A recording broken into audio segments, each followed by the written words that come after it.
Equitas बँकेकडून 30 लाखांच्या कर्जावर 7 लाख वार्षिक व्याज तसेच संपूर्ण कर्ज फेडताना अतिरिक्त शुल्क वसूल करण्यात येत असल्यामुळे शेतकऱ्यांनी आज जोरदार निषेध आंदोलन केले।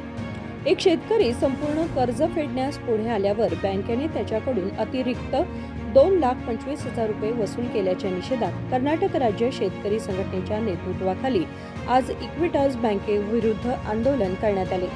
कमी शिकलेले ग्रामीण शेतकरी जेव्हा कर्ज घेतात तेव्हा त्यांच्याकडून मोठ्या प्रमाणात व्याज वसूल केलं जातं।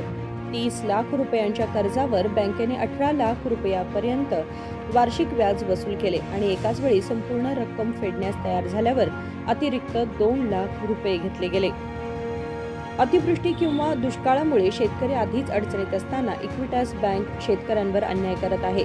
शेतकऱ्यांचे पैसे परत मिळेपर्यंत हा लढा थांबणार नाही असा इशारा कर्नाटक राज्य शेतकरी संघटनेचे जिल्हाध्यक्ष विशाल नंदी यांनी दिला। ಇವತ್ತು ಬೆಳಗಾವಿಯಲ್ಲಿ ಇಕ್ವಿಟಾಸ್ ಬ್ಯಾಂಕ್ ಕಚೇರಿಯಲ್ಲಿ ಈ ನಮ್ಮ ಜಗದೀಶ್ ಎಂಬ ರೈತನಿಗೆ ಇಲ್ಲಿ 30 ಲಕ್ಷ ರೂಪಾಯಿ ಸಾಲವನ್ನು ಪಡೆದಿರ್ತಾನೆ।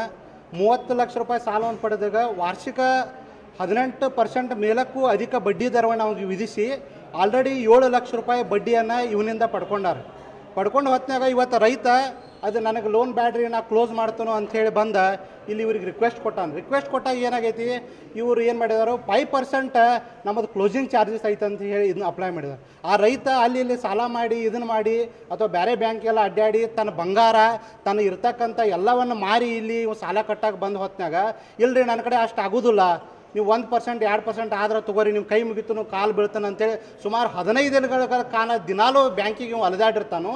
ಆದರೆ ಇವರು ಇಲ್ಲಿ ಮ್ಯಾನೇಜರ್ ಏನು ಪ್ಲ್ಯಾನ್ ಹಾಕೊಂಡು ಕೂತಿರಂದ್ರೆ ನಮ್ಮ ರೈತಂದು ಇಲ್ಲಿ 31 ಲಕ್ಷದ ಚಿಲ್ಲರೆ ಇಲ್ಲಿ ಡಿ ಜಮಾ ಆಗೋದಿತ್ತು।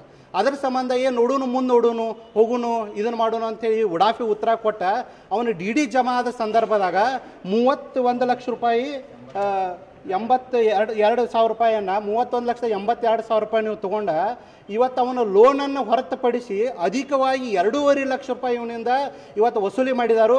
ಹೀಗಾಗಿ ರೈತ ಇವತ್ತು ಏನಾಗಿತ್ತು, ಜೀವನ ಮರಣದಾಗ ಒದ್ದಾಡುತ್ತಿದ್ದ, ಅವು ಇವತ್ತು ಆತ್ಮಹತ್ಯೆ ಕೂಡ ಮಾಡ್ಕೊಳ್ಳೋಕೆ ಪ್ರಯತ್ನ ಪಟ್ಟಿದ್ದ।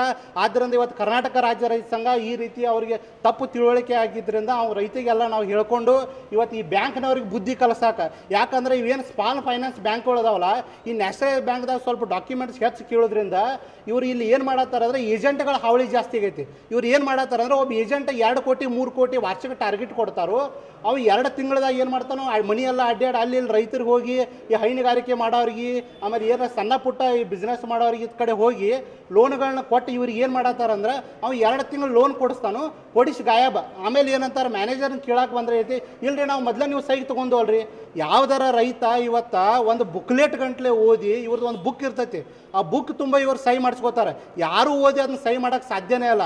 ಅದ್ರಾಗೂ ನಮ್ಮ ರೈತರ ಅವಿದ್ಯಾವಂತರು ಜಾಸ್ತಿ ಇರೋದ್ರಿಂದ ಓದ್ಲಾರದ ಇವರೇ ನಾವೆಲ್ಲ ಕರೆಕ್ಟ್ ಮಾಡಿರ್ತೀವ್ರಿ 12% ಐತಿ, 1 ರೂಪಾಯಿ ಬಡ್ಡಿ ಬೀಳ್ತೈತಿ, 14% ಬೀಳ್ತೈತಿ ಅಂತ ಇವತ್ತು ಸುಳ್ಳು ಹೇಳಿ 18%ಕ್ಕಿಂತ ಅಧಿಕ ಬಡ್ಡಿಯನ್ನು ತೊಗೊಂಡ ರೈತರಿಗೆ ಮೋಸ ಮಾಡೋದ್ರಾಗ ಈ ಬ್ಯಾಂಕ್ ಎತ್ತಿದ ಕೈ ಅಂತ ಇಲ್ಲ ಹೇಳ್ಬೋದು। ಯಾಕಂದ್ರೆ ಇದು ನಮಗೆ ಒಂದು ಜಗದೀಶಿನ ಉದಾಹರಣೆ ಬಂದೈತಿ, ಇಂಥ ಎಷ್ಟು ಸಮಸ್ಯೆಗಳದಾವ ಗೊತ್ತಿಲ್ಲ। ದಯಮಾಡಿ ರೈತ ಬಾಂಧವರೆಲ್ಲ ಎಚ್ಚರಿಕೆ ಒಳಬೇಕು, ಇದೇನಾರ 2.5 ಲಕ್ಷ ರೂಪಾಯಿ ಇವತ್ತು ಏನಾರು ರಿಫಂಡ್ ಮಾಡಲಿಲ್ಲ ಅಂದ್ರೆ ಈ ಬ್ಯಾಂಕನ್ನು ಬೀಗ ಜಡ್ದ ಇವತ್ತು ನಾವು ಬಾಗಿಲು ಮುಂದೆ ಕೊಂಡ್ರುವಂಥ ಕೆಲಸವನ್ನು ಇವತ್ತು ಕರ್ನಾಟಕ ರಾಜ್ಯ ರೈತ ಸಂಘ ಮಾಡ್ತೈತಿ। ಆಮೇಲೆ ಈ ಸಂಪೂರ್ಣವಾಗಿ ಬ್ಯಾಂಕನ್ನು ರಿಪೇರಿ ಮಾಡ್ತೀವಿ। या आंदोलनात मोठ्या संख्येने शेतकरी सहभागी झाले होते। विनोद कोलकार, KMM मराठी, बेळगाव।